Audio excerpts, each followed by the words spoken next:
It's a perfect fall winter day in sunny spot Tsukune-imo. Here's a little tour of the garden. We have red hot peppers that I just harvested yesterday and made some wicked chili sauce.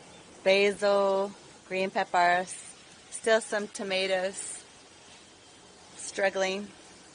We have broccoli with these little florets that are called stick senorita, baby lettuce, some wonderful herbs, flowering, lavender, oregano, thyme, cherry thyme, mint.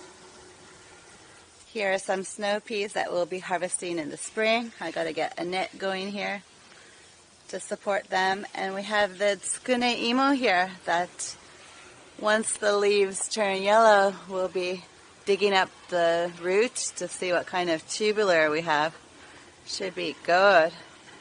We have some celery and carrots down on the bottom there, and some lettuce and some flowers.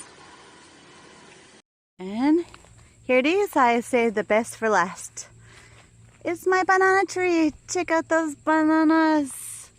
I'm bananas for bananas.